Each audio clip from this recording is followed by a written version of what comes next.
Nem todos os dias no trade a gente sai vencedor, né? Tem dias que acabamos saindo no 0 a 0 ou até mesmo stop.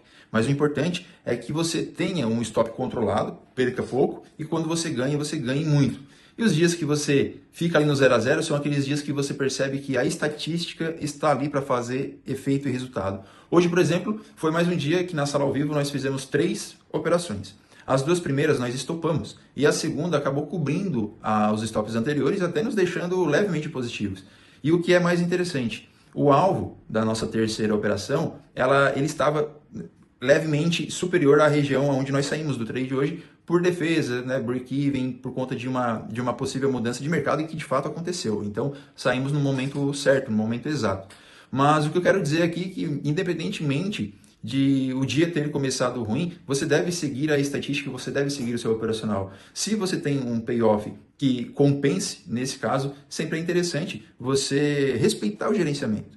Por exemplo, eu tomei 2 stops, mas eu ainda possuía, gerenciamento possuía chances de tradear. Se eu tomasse mais 2 stops seguidos, provavelmente, aí sim eu estaria avaliando em encerrar o dia. Então eu ainda estava dentro da minha estatística. Isso é muito importante para você, principalmente que está iniciando, conseguir entender e compreender isso. Que o que importa de fato não é um setup milagroso, um indicador que vai mudar a sua vida, mas sim você conseguir equalizar um operacional, uma técnica, o seu psicológico e um bom gerenciamento. Se você conseguir unir isso tudo, você vai ter sucesso no mercado, é só questão de tempo. Então, vamos para a tela para falarmos sobre as operações de hoje. Hoje, mais um dia que a gente sai no break-even.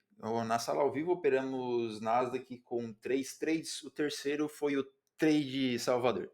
Diferentemente de sexta-feira, onde fizemos 4 e mesmo assim acabamos saindo ali no break-even, hoje os trades foram até um tanto quanto controversos. No começo eu estava voltado a pegar uma reversão e os trades subsequentes foram trades a favor da tendência principal do dia, que obviamente, claramente estava de alta.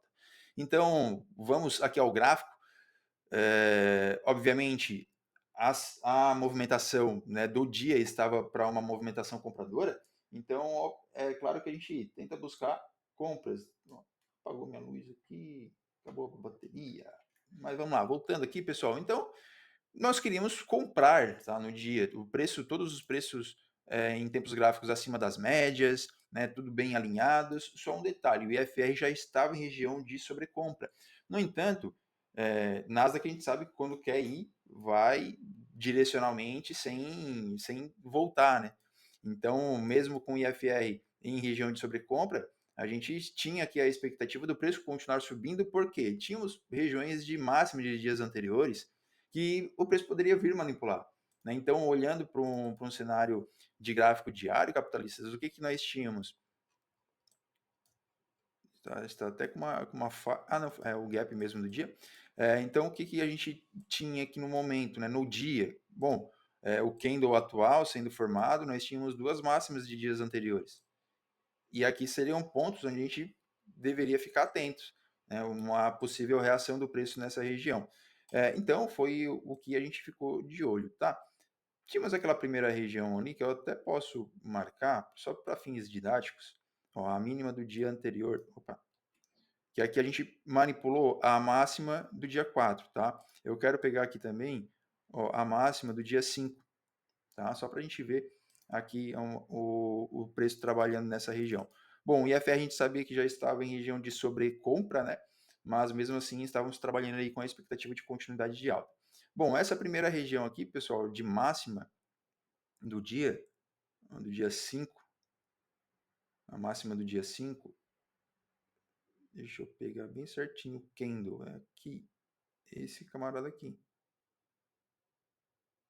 É aqui embaixo, então. Não lá. Ficou afastado. Bom, essa região aqui, pessoal, foi aonde a seção de Londres rompeu, né, e ficou acima deste ponto, tá? Então aqui não teríamos como considerar uma manipulação, uma reversão a partir dessa máxima, porque o preço estava continuando a sua movimentação. Eu vou tirar aqui as seções e vou tirar essa região. A gente pode perceber que ele estava montando, ó, deixa eu pegar aqui a caneta, pronto, ó, rompimentos, né, fazendo pivôs de altas. Podemos considerar até essa região aqui como a mínima de Londres, tá? E ela foi o nosso primeira região de interesse. Por quê? Tivemos essa mitigação do preço, ele deixa liquidez, tá? E o mercado americano, antes de abrir, né? Obviamente a gente tinha também aqui a linha de tendência de alta e um topo duplo aqui, ó, antes da abertura do mercado americano, tá? Então, o que, que eu estava cogitando? Eu cogitava que um possível retorno nessas regiões para a gente pegar o fluxo comprador, tá? Com a manipulação de captura de liquidez interna. No entanto, o preço continuou, né? Abriu o mercado aqui, o preço continuou a sua movimentação. Né? A partir dali mesmo, ele, ó, 10 e meia, ele já estava trabalhando aqui na extremidade. Eu até cogitei a possibilidade do sweep de liquidez, da varredura nessa região, para depois ele vir aqui abaixo, não aconteceu. Então, a partir daqui, ele deu continuidade no seu movimento. Aqui começa a ficar um pouco mais complexo, porque não tínhamos como mencionar, né, uma continuidade da movimentação. Depois que o preço fez seu movimento, eu até cogitei, bom, pessoal, ele rompeu, né, ele já faz uma movimentação aqui de máximo, ele corrige aqui um pouquinho, então nós temos uma ineficiência aqui, ó, vamos trabalhar com essa ineficiência. Né, o preço chegar nesse ponto aqui nos dá uma oportunidade de compra na continuidade. O preço beliscou a região, não perfurou, acabou não nos dando aqui uma oportunidade. Bom, o preço continua fazendo seu movimento.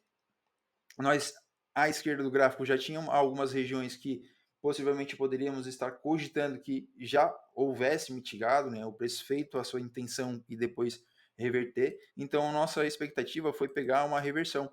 Tá? Então, estávamos trabalhando aqui com a tentativa de pegar uma reversão pelos 5 minutos. Nos 5 minutos, tá? O que, que eu observei? Eu observei aqui, ó, essa região de ineficiência. Aqui, ó, essa região de ineficiência. Tá? Então, vejam só.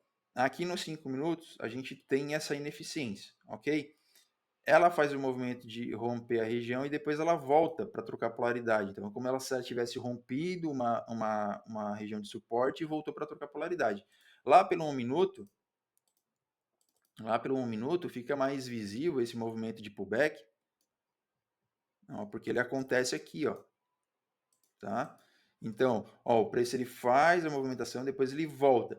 Então, o que eu fiz? Eu entrei numa operação com vendedora aqui nessa região, tá? Com a expectativa do preço continuar o seu movimento de baixo. Tá? Então, eu vendi nesse candle, se não me falha a memória, foi exatamente nesse candle aqui.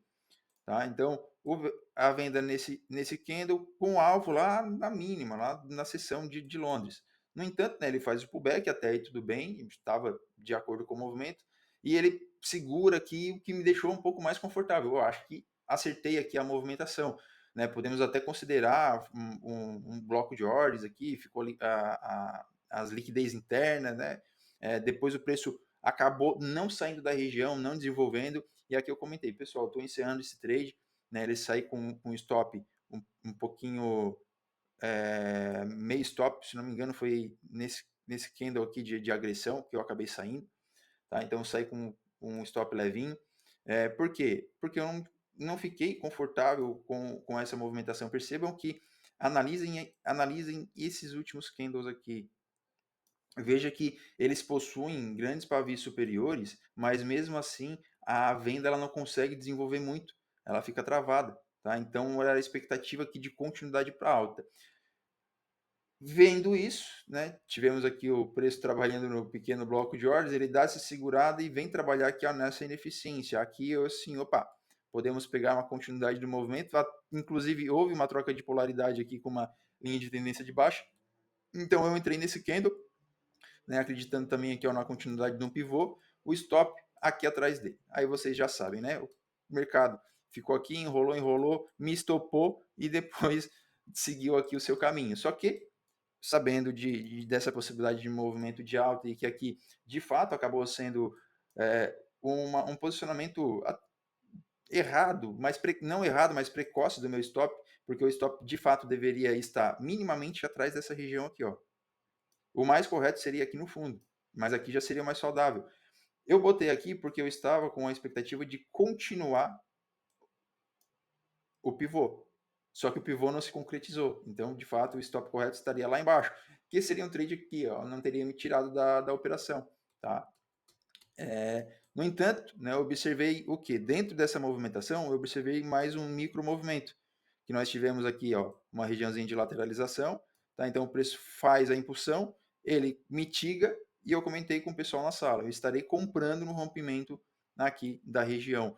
Até dá para considerar ou o preço trabalhando no bloco de ordens aqui, ó, tá? Ou até mesmo apenas aqui uma troca de polaridade, uma continuidade na movimentação, enfim, né? Pegando, observando que aqui atrás a gente teve uma outra estrutura que foi quebrada, né? Então vamos considerar esse fundo, o preço vem aqui, ó, trabalha no bloco de ordens, então ele está dando continuidade no fluxo comprador. Tá? Então eu peguei aqui essa continuidade de fluxo, stop um pouco mais afastado, e fomos conduzindo, tá? Esse trade, minimamente ele estava com alvo aqui na região do buy side liquid, tá? Que já pagava ali 2 para 1, porém tínhamos alvos mais superiores. Então eu comentei, pessoal, dá para a gente alongar o alvo, arriscar, deixar lá no 3600 o nosso alvo e qualquer coisa a gente faz um trailing stop.